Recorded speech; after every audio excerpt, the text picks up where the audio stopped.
एक प्यारा जिहा विचार जो मेरे दिल दे है बहुत नज़दीक। असी हारां तो नहीं हाँ डरन वाले, कर मेहनतां जित नूं पा लईदा। जे लगे कदे मन उदास बहुता, तां अपने आप नूं भी चुटकुला सुना लईदा। सुख वेले तां खुश रहने आ, दुख वेले भी मन नूं ढा लईदा। जद लगे चारे पासे हनेर आउंदा, तां अपने आप नूं जुगनू बना लईदा। किश्ती ना उड़ीको यारों, तरना सिख लो, हाले भी हालात तुहाडे कोल ही ने, संभालना सिख लो। दिखदा होवे दूर किनारा काफ़ी है, समझदार नूं कहंदे एक इशारा काफ़ी है, काफ़ी है।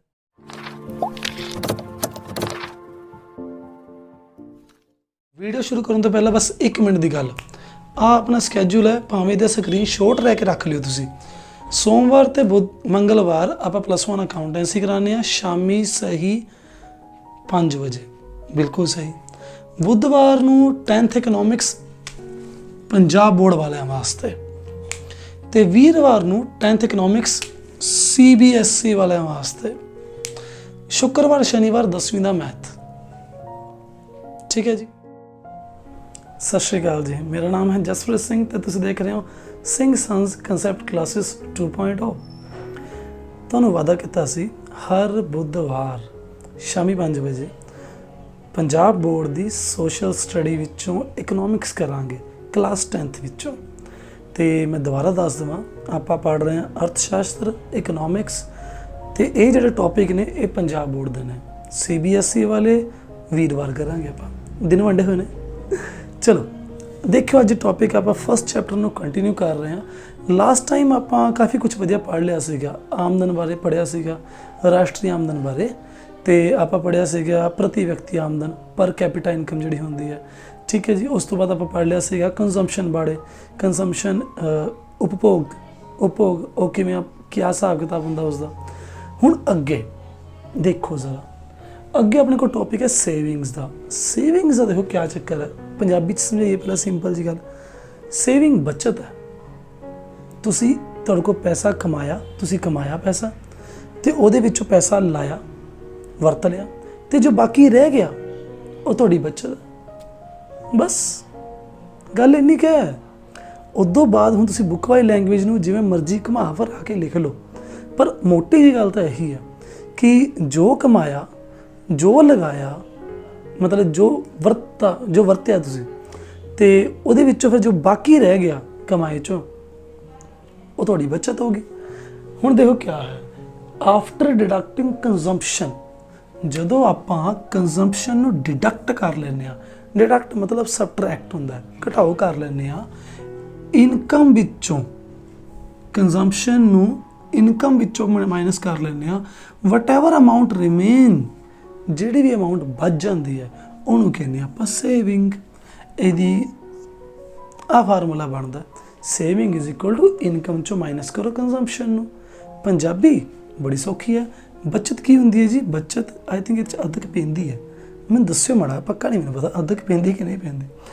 आमदन विचों उपभोग संबंधी खर्च नूं जदों आपां घटा दिंदे आ, पिछे जो बचत रह जाती है, किहदी बचत, धन की बचत, जो पैसा बच जाता पिछे उसनों तुसीं कहने हो बचत। ठीक है जी, बचत कह दें। मैं वैसे देख ही लवां, हाँ अदक पैंदी है भाई, मैं बचत के उत्ते अदक पानी भुल गया सी। ते अगे वो है बड़िया बचतां ने भाई इत्थे तां। हाँ जी, अगे अपने को इत्थे 2 टॉपिक होर निकलते हैं, प्रवृत्ति नूं लैके, प्रोपेंसिटी नूं लैके, मतलब बंदे दा की है इस मतलब वास्ते कि वह बचत किवें करदा है। अगर आप उस चीज़ नूं मेजर करना होवे कि अपनी कमाई का कितना हिस्सा बंदा नॉर्मली बचा लैंदा है, देखो तरीका उहदा यही है, आप इहदे विच 2 तरीके नाल प्रोपेंसिटी कढदे आ। जिहड़ी प्रवृत्ति है 2 तरीके नाल निकलदी है, जिवें आपां कंजम्पशन च कढी सीगी, कुछ हद तक उवें ने गल्लां है। औसत बचत प्रवृत्ति है जिन्होंने एवरेज प्रोपेंसिटी टू सेव कहने आ, जिन्ना तुसी सेव किया अपनी इनकम विचों, ये दोहां दा अनुपात है जिहड़ा वो तुहाडी एवरेज प्रोपेंसिटी टू सेव है जी। मैं तुहानूं एक एग्जाम्पल देवां। सपोज करो मेरी तनख्वाह 1 ਲੱਖ, वैसे इन्नी है नहीं कि सपोज करने वाली गल्लां ने, चलो अगे, तो उहदे विच्चों मैं बचा लिया 40,000। ठीक है जी, मेरी बचत 40,000 दी है, 1 ਲੱਖ मेरी तनख्वाह है, मेरी कमाई है, तो मैं इसका जो सोल्व माड़ा मोटा करूँगा 0.4 आ जाएगा। ठीक है जी, ये होगी अपनी औसत बचत प्रवृत्ति, एवरेज प्रोपेंसिटी टू सेव। ठीक है, ਵੱਧ ਤੋਂ ਵੱਧ ਹੁਸ਼ਿਆਰੀ ਇਹ ਹੋगी कि ਆਪਾਂ अगर इसनूं परसेंटेज ਦੇ ਵਿੱਚ ਕੱਢ ਲਈਏ, ਉਹ ਤੁਹਾਨੂੰ ਪਤਾ ਹੈ ਕਿਵੇਂ ਕੱਢਦੇ ਹੁੰਦੇ ਆਪਾਂ, इंटू 100 करके, तो यह बन गई 40%, 40% है जी। ठीक है, तो अगली गल सेम टू सेम थोड़ी बहुती ये वर्गी मार्जिनल प्रोपेंसिटी टू सेव है, सीमांत बचत प्रवृत्ति। आई थिंक तुहानूं पंजाबी पता नहीं नज़र आ रही होगी, शुगर आ रही है। देखो सीमांत बचत प्रवृत्ति का की चक्कर है, बड़ा ध्यान ना समझो।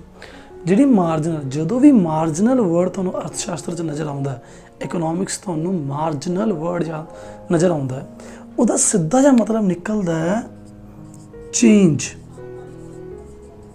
मतलब बदलाव, बदला नहीं बदलाव, मतलब बदलाओ, चेंज। ठीक है, इत्थे किस गल दी चेंज हो रही है, जदों मेरी इनकम चेंज हुई तो मेरी बचत कितनी चेंज होगी, ये दोहां दे अनुपात नूं आपां कह दिंदे आ मार्जिनल प्रोपेंसिटी टू सेव। जदों मेरी आमदन च परिवर्तन होया, उहदे नाल मेरी बचत विच कितना परिवर्तन होया, उस चीज़ नूं मैं कह दूंगा कि सीमांत बचत प्रवृत्ति है। तो दोने ही प्रवृत्तियां नूं मतलब एक अपनी अपनी इन्हां दी इंपोर्टेंस है, दोनों नूं समझना जरूरी है। यदि अगर मैं तुहानूं एग्जाम्पल देवां, सपोज करो मेरी तनख्वाह 1 ਲੱਖ सीगी, 1 ਲੱਖ तो होगी 1.5 ਲੱਖ दी। ठीक है, 1 ਲੱਖ तो 1.5 ਲੱਖ दी होगी। ठीक है जी, तो मैं सोच रहा मैं बचत भी फिर मैं काफ़ी ज़्यादा कर ली, इस बारी 80,000 की बचत कर ली मैंने, है ना, नहीं 80 ना लेगी आप 75,000 ला लें, 75,000 की ला लो, मैं बचत कर ली। पिछली बार मैं 40 की की सी, इस बारी मैंने 75,000 की बचत कर ली। तो हुण गल की है, गल देखो इत्थे इदां है, आपां इत्थे चेंज इन सेविंग ते चेंज इन इनकम बड़े आराम नाल कढ सकदे हां। मैं तुहानूं इस चीज़ की एग्जाम्पल भी देवां, हुण माड़ा जिहा इस चीज़ नूं होर आपां डीपली थोड़ा समझिए, रट्टा तो मार लओगे पर प्यार नाल समझण की कोशिश भी करिया करो। जदों किसी चीज़ नूं आपां प्रैक्टिकली समझदे हां ना, तां ओह चंगी तरह समझ आ जाती है, जिथे तक मैनूं लगदा। सपोज करो लाख रुपए की जगह पर मेरी तनख्वाह होगी 1.5 ਲੱਖ, तो मैनू भी इन्ना चो चढ़ गया, मैं फिर बचत भी ज़्यादा शुरू कर दी। मैं बचा लिया इस बारी 65,000 रुपये, 65,000 बचा लिया मैंने। अगली सी देखो, अगली गल जी हैगी है वो इदा है, की किता देखो ध्यान नाल, इस बारी फिर मैं जिहड़ा हुण इत्थे चेंज इन सेविंग ते चेंज इन इनकम है, जिहड़ी मैं इस बार जिहड़ा मेरा चेंज होया इन्हां दोहां विच, वो किन्ना किन्ना होया वो आपां इत्थे लिखांगे जी। ध्यान नाल देखियो, 40 नालों 65 हो गया, किन्ने दा फर्क पै गया, 25,000 का। ਲੱਖ नालों 1.5 ਲੱਖ हो गया, किन्ने दा फर्क पै गया, 50,000 का। तो यदि अगर तुसीं परसेंटेज कढ़ लो, चाहे इनू पॉइंटां च कढ़ लो जी, तुहाडी शरधा है। सपोज करो मैं परसेंटेज कढ़ रही हाँ, आ 0 कट्टिया गया, 50 दूनी 100, ये आ गया जी 50%। ठीक है जी, 50% आ गया। तो मैं सिर्फ ये समझा रहा सी कि आप इस तरीके इस चीज़ को समझ भी सकते हैं। गल इन्नी है कि प्रोपेंसिटी है जी 2 तरह की होंगी है, एक एवरेज है, एक मार्जिनल है, बस। अगला अपने को टॉपिक हैगा जी इन्वेस्टमेंट का। होंदी की है, मैं थोनों पहला अपने हिसाब नाल समझावां, बाद आप बुक वाली लैंग्वेज ते चलते हैं। मेरे नाना जी कहते होंदे सी, कहते पुत्त जे तुसी 100 रुपए कमाए ने, ਉਹਦੇ ਵਿੱਚੋਂ ਤੁਸੀਂ 50 ਖਾਣੇ ਨੇ, ਕੰਜ਼ਿਊਮ ਕਰਨੇ ਨੇ, ਵਰਤਣੇ ਨੇ, 25 ਉਹਦੇ ਵਿੱਚੋਂ ਤੁਸੀਂ ਬਚਾਣੇ ਨੇ, ਸੇਵ ਕਰਨੇ ਨੇ, ਆ ਕੰਜ਼ਿਊਮ ਕਰਨੇ ਨੇ, ਤੇ ਜਿਹੜਾ ਬਾਕੀ ਜਿਹੜਾ 25 ਰਹਿ ਗਿਆ ਉਹ ਤੁਸੀਂ ਆਪਣੇ ਹੀ ਕੰਮ ਦੇ ਉੱਤੇ ਲਾਣੇ ਨੇ। ਜਿਹੜਾ ਕੰਮ ਤੁਹਾਡਾ ਚੱਲ ਰਿਹਾ ਹੋਏਗਾ ਉਹਦੇ ਉੱਤੇ ਲਾਣੇ ਨੇ ਤੁਸੀਂ ਉਹ ਪੈਸੇ। ਜਿਹੜੇ ਆ 25 ਸੀਗੇ ਨਾ, ਨਾਨਾ ਜੀ ਸਾਨੂੰ ਇਨਵੈਸਟਮੈਂਟ ਸਿਖਾਉਂਦੇ ਸੀਗੇ ਬਚਪਨ 'ਚ। ਸਾਨੂੰ ਇਸ ਤਰੀਕੇ ਨਾਲ ਸਿਖਾਉਂਦੇ ਸੀਗੇ ਕਿ ਜਿੰਨੀ ਤੁਹਾਡੀ ਕਮਾਈ ਹੈ ਉਹਦੇ ਵਿੱਚੋਂ ਇੰਨੇ ਵਰਤਣੇ, ਇੰਨੇ ਖਾਣੇ, ਇੰਨੇ ਬਚਾਉਣੇ ਤੇ ਬਾਕੀ ਅੱਗੇ ਲਾਉਣੇ। ਨਾਨਾ ਜੀ ਦਾ ਢੰਗ ਬੜਾ ਵਧੀਆ ਸੀ ਸਮਝਾਉਣ ਦਾ, ਵੈਸੇ ਬਹੁਤ ਵਧੀਆ ਸੀ। ਚਲੋ ਜਿਵੇਂ ਵੀ ਹੈ, ਦੇਖਿਓ ਜ਼ਰਾ ਗੱਲ ਕੀ ਹੈ। ਇਨਵੈਸਟਮੈਂਟ ਹੁੰਦਾ ਕੀ ਹੈ? ਸਿੰਪਲ ਜੀ ਗੱਲ ਇਹ ਹੈ ਕਿ ਜਿਹੜਾ ਆਪਣਾ ਕੰਮ ਚੱਲਦਾ ਪਿਆ ਆਪਾਂ ਉਹਦੇ ਵਿੱਚ ਇਨਵੈਸਟਮੈਂਟ ਕਰ ਦਿੱਤੀ, ਆਪਾਂ ਉਸ ਕੰਮ ਦੇ ਵਿੱਚ ਹੋਰ ਪੈਸਾ ਲਗਾ ਦਿੱਤਾ। ਮੇਰੀ ਦੁਕਾਨਦਾਰੀ ਹੈ, ਮੇਰਾ ਬਿਜ਼ਨਸ ਚੱਲਦਾ ਪਿਆ, ਉਹਦੇ ਵਿੱਚ ਮੈਂ ਮਾਲ ਹੋਰ ਪਾ ਲਿਆ, ਤੁਸੀਂ ਐਵੇਂ ਕਹਿ ਸਕਦੇ ਹੋ, ਠੀਕ ਹੈ। ਜਾਂ ਤੁਸੀਂ ਇੱਦਾਂ ਕਹਿ ਸਕਦੇ ਹੋ ਕਿ ਹਾਂ ਸਪੋਜ਼ ਕਰੋ ਮੈਂ ਉਹਦੇ ਵਿੱਚ ਇਨਫਰਾਸਟਰਕਚਰ ਹੋਰ ਵਧਾ ਲਿਆ, ਮੈਂ ਦੁਕਾਨ ਥੋੜ੍ਹੀ ਹੋਰ ਵੱਡੀ ਕਰ ਲਈ, ਕੁਛ ਮਰਜ਼ੀ ਕੀਤਾ ਜਾ ਸਕਦਾ ਹੈ। ਮਤਲਬ ਮੁੱਖ ਦੀ ਗੱਲ ਇਹ ਹੈ ਕਿ ਮੇਰੀ ਪ੍ਰੋਪਰਟੀ ਦੇ ਵਿੱਚ ਮੈਂ ਉਸਨੂੰ ਹੋਰ ਐਕਸਪੈਂਡ ਕਰ ਲਿਆ। ਪਹਿਲਾਂ ਮੇਰੀ ਦੁਕਾਨ ਲਗਾ ਲਓ 10 ਲੱਖ ਦੀ ਸੀਗੀ, ਮੈਂ ਉਹਦੇ ਵਿੱਚ ਇਨਵੈਸਟਮੈਂਟ ਕਰਤੀ, ਹੁਣ ਮੇਰੀ ਦੁਕਾਨ 15 ਲੱਖ ਦੀ ਹੈ, ਉਹਦਾ ਮੁੱਲ ਹੁਣ 15 ਲੱਖ ਦਾ ਹੈਗਾ ਜੀ।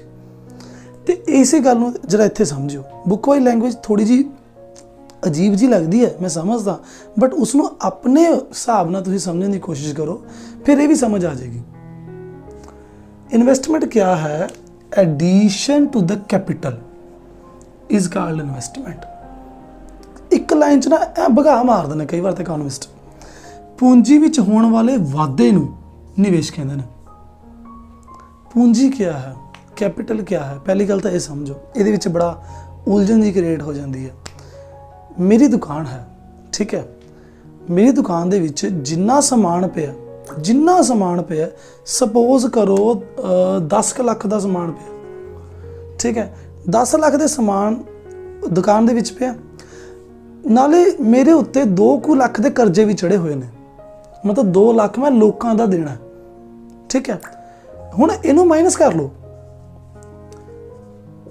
ਇਹ 10 ਲੱਖ ਦਾ ਸਮਾਨ, 2 ਲੱਖ ਦੇ ਲੋਕਾਂ ਦੇ ਕਰਜ਼ੇ, ਪਿੱਛੇ ਬਚੇ 8 ਲੱਖ। ਇਹ 8 ਲੱਖ ਕਿਹਦੇ ਨੇ यार? मेरे ने ये मैं ही मालिक हाँ, ये 8 ਲੱਖ ਦਾ, ये मेरी कैपिटल है, इत्थे मेरा लाया हुआ पैसा है 8 ਲੱਖ, बाकी 2 ਲੱਖ शायद लोगों का लाया हो सकता, मैंने ਉਹਦਾ भी समान खरीदे, ठीक है जी। 2 ਲੱਖ मेरा उधारा ਜਿਹੜਾ लिया हुआ लोगों तो वो वाला है, पर 8 ਤਾਂ मेरा है, ये मेरी कैपिटल है। ਇੰਨੀ ਗੱਲ क्लीयर? ये मेरी पूंजी है ਜਿਹੜੀ मेरी है। ਹੁਣ ਇਹਦੇ ਵਿੱਚ ਜੇ ਮੈਂ ਵਾਧਾ ਕਰਾਂ ਇਸ ਦੇ ਵਿੱਚ, ਜਿਵੇਂ ਮੈਂ ਤੁਹਾਨੂੰ ਕਿਹਾ ਵੀ ਆਉਣ ਵਾਲੇ ਟਾਈਮ ਮੈਂ 5 ਲੱਖ ਹੋਰ ਲਗਾ ਦੇਵਾਂ, ਠੀਕ ਹੈ, ਤਾਂ ਟੋਟਲ ਮੇਰੀ ਦੁਕਾਨ ਦਾ ਮੁੱਲ 15 ਲੱਖ ਹੋ ਜਾਵੇ, ਠੀਕ ਹੈ ਜੀ। 15 ਲੱਖ 'ਚ ਅਸਲ 'ਚ ਗੱਲ ਕੀ ਹੈ? 2 ਲੱਖ ਤਾਂ ਮੈਂ ਕਹਿੰਦਾ ਬਾਹਰ ਲੋਕਾਂ ਦਾ, ਤੇ ਬਾਕੀ ਮੇਰਾ ਕਿੰਨਾ ਰਹਿ ਗਿਆ ਫਿਰ? ਜੇ 2 ਲੱਖ ਕੱਢੋ ਤਾਂ ਉਹ 13 ਲੱਖ ਦੀ ਮੇਰੀ ਹੁਣ ਪੂੰਜੀ ਬਣ ਗਈ, ਜਿਹੜੀ ਪਹਿਲਾਂ 8 ਲੱਖ ਦੀ ਹੁੰਦੀ ਸੀ, ਇਸ ਟਾਈਮ ਉਹ 13 ਲੱਖ ਦੀ ਹੈ, ਠੀਕ ਹੈ ਜੀ। ਆ ਜਿਹੜਾ ਪੂੰਜੀ ਦੇ ਵਿੱਚ ਵਾਧਾ ਹੋਇਆ, कैपिटल दे विच इनक्रीमेंट इत्थे होया, दिस इज कॉल्ड इन्वेस्टमेंट, पूंजी, ठीक है, पूंजी निर्माण, निवेश, इस नूं ही आपां निवेश कह दिंदे हां। ओके, अगे गल थोड़ा बहुत होर आपां जेकर इसनूं डिटेल च जां आपां कि थोड़ा वड्डे लैवल ते इस चीज़ बारे सोचना तां एवें बोलिया जा सकदा। During an year the part of income which is not spent on consumption, income ਦਾ ਉਹ ਹਿੱਸਾ ਜਿਹੜਾ ਤੁਸੀਂ ਖਰਚਦੇ ਨਹੀਂ ਹੈਗੇ, ਤੁਸੀਂ ਬਚਾ ਲੈਂਦੇ ਹੋ। ਦੇਖੋ ਬਚਾਉਣ ਤਾਂ ਨਾ ਇਹ ਹਿਸਾਬ ਹੁੰਦਾ, ਜੋ ਤੁਸੀਂ ਪੈਸੇ ਬਚਾਏ ਨੇ, ਹੁਣ ਤੁਹਾਡੀ ਇੱਛਾ ਹੈ ਤੁਸੀਂ ਉਹ ਬਚੇ ਹੋਏ ਪੈਸੇ ਨਾਲ ਕੀ ਕਰਦੇ ਹੋ, ਹੈ ਨਾ, ਤੁਹਾਡੀ ਇੱਛਾ ਹੈ ਨਾ। ਇੱਥੇ ਲਿਖਿਆ ਹੈ ਵੀ ਉਹ ਜਿਹੜਾ ਬਚਾਏ ਹੋਏ ਪੈਸੇ ਨੇ ਉਸਨੂੰ ਆਪਾਂ ਕੈਪੀਟਲ ਫਾਰਮੇਸ਼ਨ ਵਾਸਤੇ ਵਰਤ ਲਿਆ, ਤਾਂ ਉਸਨੂੰ ਇਨਵੈਸਟਮੈਂਟ ਕਹਾਂਗੇ। मतलब एक वरे दौरान आमदन का हिस्सा जो आप उपभोग ते खर्च नहीं करते, सगों बचा के आप पूंजी निर्माण ते ला दें, कैपिटल फॉर्मेशन ते लगा दें जी, ठीक है जी। उसनों आप कह दें कि आप निवेश कर दिता, सिंपल जी गल। अगे इसकी डिटेल जाने, थोड़ी जी डिटेल, मज़ा आएगा सुन के। डिटरमिनेंट्स ने इन्वेस्टमेंट के, पूंजी नूं निर्धारित करने वाले तत्त, मतलब तुसी की सोच के पूंजी निर्माण करोगे, की थोड़े दिमाग च आऊगा भी मैं पैसे लावां, की सोच के पूंजी निर्माण करोगे, ये गल है। दो गल्लां ध्यान च रखनियां होंदियां ने। जदों आपां पूंजी निर्माण बारे सोचना ना, ये आपां मतलब निवेश बारे सोचना ना,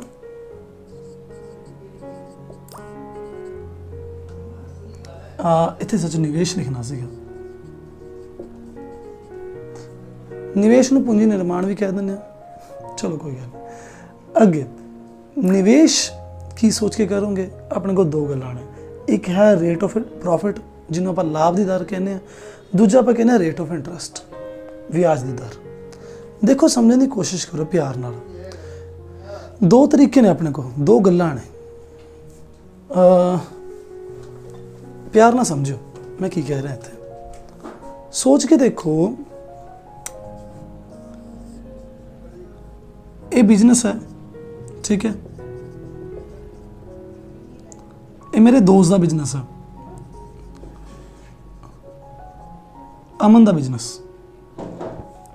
ठीक है जी, ते एक मेरा है,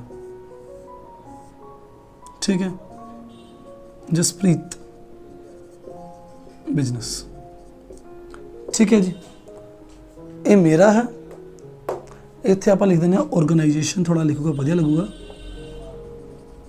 ठीक है जी। हुण गल की है, माड़ा प्यार ना समझो, अमन ने मैनू कहा भी यार मैनू पैसे उधारे चाहिए ने, भी मैनू अपने बिजनेस मैंने लाने ने पैसे, मैं चल तू मेरे तो लै ला, मेरे को वाधू पे ने, तो हुण अमन उस दे बदले मैनू दे रहा ब्याज। आपां तुहानूं पता ही होएगा, तो नॉर्मल जी गल है, आपां जदों किसी नूं उधारा पैसा देने आ तो उस दे बदले आपां उस तो ब्याज लै लैने आ, इंटरस्ट लै लैने हुंदे, ठीक है। तो इसने मैनू इंटरस्ट देना 10%, ठीक है जी, लाख रुपया मैनू दे दिता, 10% इन्हें मैनू इंटरस्ट देना, तो तुसीं लाओगे हिसाब माड़ा जा मैनू किन्ने पैसे मिलणगे, लाख रुपये का 10%, ये आ गया जी 10,000 रुपये, ठीक है गल, ठीक है, मैं 10,000 मिल जूगा, मैं खुश हाँ। अगे ये मेरा बिजनेस है, हुण मैनू अपने बिजनेस च पैसे लाने की लोड़ पै रही है। देखो मैं आपदे बिजनेस च पैसे अगर लगाऊंगा तो मैनू की मिलूगा इत्थे, पता की मिलूगा, जे इत्थे तुहानूं मिलिया सी इंटरस्ट, ब्याज मिलिया सी, मैं आपदे बिजनेस च अगर पैसे लाऊंगा तो मैनू सपोज मैं 1 लाख लाया तो मैनू मिलता पाया प्रॉफिट, मैनू लाभ मिलूगा क्योंकि समान मैं आप बेच रहा, ठीक है ना। नॉर्मली देखो अगर जो तुसीं गौर किया होवे, दुकानदार पैसा उधारा लैन लग्या घोल नहीं करते, क्योंकि उन्होंने पता है कि जिन्ना असीं उधारा लैके ब्याज देवांगे उस तो किते ज़्यादा दुकान ते अपनी कमा लवांगे, काफ़ी ज़्यादा कमाई कर लांगे असीं। तो नॉर्मली देखो इदां ही है कि आपां नूं सपोज करो प्रॉफिट मैनूं हुंदा पिया 20% का, 1 लाख का 20% कड्डो, मैनूं 20,000 का प्रॉफिट हो गया, इत्थे ब्याज मैनूं 10,000 मिल रहा है पर मैनूं लाभ 20,000 का हो गया। सोच के देखो तुहाडे कोल 1 लाख रुपया, इत्थे लाओगे कि इत्थे लाओगे, ओबवियस है यार, पैसा जिथे वध मिलता उत्थे लावांगे, प्रॉफिट वाली जगह ते नॉर्मली ज़्यादा लगाया जाता पैसा। बट एक गल हैगी है, कई बार प्रॉफिट नहीं भी होंदे जिद्दां दे आपां भालदे हां। देखो जी सीधा हिसाब है, जब तक प्रॉफिट वध नज़र आऊगा मैनू इंटरस्ट दो, मैं तो लाई जाऊँगा पैसे, पर जिथे मैनू लग्या भी इत्थे मैनू पैसे ला के फायदा नहीं होना, सगों एक ऐसी सिचुएशन आ गई है, एक ऐसी भी सिचुएशन आ गई है जिथे मैनू लगता भी मेरा फायदा तो यार 8% हो रहा। सपोज करो कोरोना करके लॉकडाउन हो गया तो बिजनेस अपने बंद हुए पे ने, बुरे हाल ने, ठीक है जी, तो 8% मतलब 8,000 रुपया। हुण इहो जिहे टाइम वो दूजा बंदा हाले भी मेरे तो कह रहा कि मैं 10,000 दूंगा 10% के हिसाब नाल। सोच के देखो इत्थे लाउण दा फायदा कि इत्थे लाउण दा फायदा। पैसे बिजनेसमैन नॉर्मली देखो यही आपां अपना हिसाब निवेश आपां उदों तक करते जावांगे जब तक लाभ की दर ज़्यादा है या घट्टो घट्ट बराबर है, ठीक है। जदों आपां नूं लग्गिया भी लाभ की दर घट रही है, वो छड्ड यार इत्ते लाओ पैसा, ब्याज की दर ते लाओ, इस ते लाओ पैसा, तो बस ये सोच के इन्वेस्टमेंट होंदी। तो इस वीडियो च बस इन्ना कु ही, मिलते हैं आपां नैक्सट वीडियो दे विच। ये वीडियो तुहानूं किवें लगी प्लीज़ नीचे कमेंट करके दस्सिओ जी। बाकी साड़ियां होर वीडियोज़ दे लिंक तुहानूं इत्थे मिल जाणगे, सबसक्राइब जरूर कर लिओ, वध तो वध प्लीज़ चैनल नूं शेयर करिओ। ਤੇ ਅਗਰ ਤੁਸੀਂ ਮੇਰੇ ਕੰਮ ਨੂੰ ਸਪੋਰਟ ਕਰਨਾ ਚਾਹੁੰਦੇ ਹੋ ਤਾਂ ਨੀਚੇ ਪੇਟੀਐਮ ਨੰਬਰ ਦਿੱਤਾ ਹੋਇਆ। ਚੰਗਾ ਜੀ, ਸਤਿ ਸ਼੍ਰੀ ਅਕਾਲ।